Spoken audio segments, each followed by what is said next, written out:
जय श्री श्याम। बाबा श्याम की कृपा सब पर बनी रहे। बाबा श्याम की कृपा विनय जी पर कैसे हुई, यह एक सच्ची घटना। विनय जी कपड़ा व्यवसायी। 2 साल पहले उनकी शादी हुई थी। एक रात 7 महीने की गर्भवती पत्नी बाथरूम जाने के क्रम में गिर जाती है और पेट में चोट लगने के कारण उन्हें तेज दर्द होने लगता है। आनन फानन में विनय जी उन्हें लेकर अस्पताल जाते हैं। डॉक्टर ऑपरेशन करने की सलाह देते हैं। ऑपरेशन होता है। एक प्री मैच्योर बेटा होता है, लेकिन डॉक्टर कहते हैं कि दोनों की हालत नाजुक है और बेटे का इलाज इस अस्पताल में नहीं हो सकता है। आप इन्हें लेकर दिल्ली चले जाए। उनके सामने विकट समस्या उत्पन्न हो जाती है। पत्नी को इस हालत में छोड़कर कैसे जाए, लेकिन वे फैसला लेते हैं। पत्नी को इसी अस्पताल में छोड़कर वे बेटे को लेकर दिल्ली चले जाते हैं। वहां डॉक्टर कहते हैं कि बेटे की हालत बहुत नाजुक है, कुछ कहा नहीं जा सकता है। इलाज शुरू होता है। वे उसी जगह बैठकर रोने लगते हैं। तभी एक बच्चा आता है और उन्हें फूल देकर कहता है कि उनके चरणों में चढ़ा दें।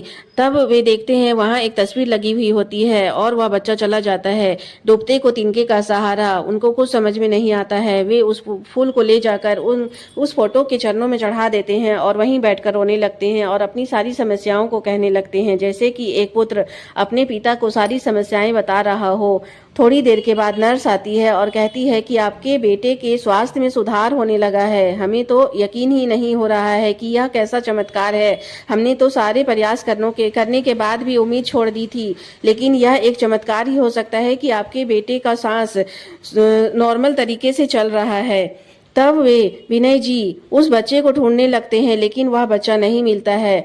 तब वे समझ जाते हैं कि वह कोई साधारण बच्चा नहीं था और लोगों से पता चलता है कि वह फोटो बाबा श्याम की है। विनय जी बाबा श्याम से अनभिज्ञ थे। लोग बताते हैं कि बाबा श्याम हारे का सहारा है, खाटू के नरेश है। जो भी अपनी समस्याएं पूरी श्रद्धा से उन्हें बताता है तो उसकी सारी समस्याओं का हल हो जाता है। इस तरह जब उनका बच्चा स्वस्थ हो जाता है तो वे उन्हें लेकर अपनी पत्नी के पास जाते हैं और पत्नी के स्वस्थ होने के बाद सभी को लेकर वे खाटू श्याम बाबा के दरबार में जाते हैं। उनके चरणों में अपना नतमस्तक होकर उनके गुण गाते हैं और उनकी ज्योत जलाते हैं। जय श्री श्याम बाबा की जय।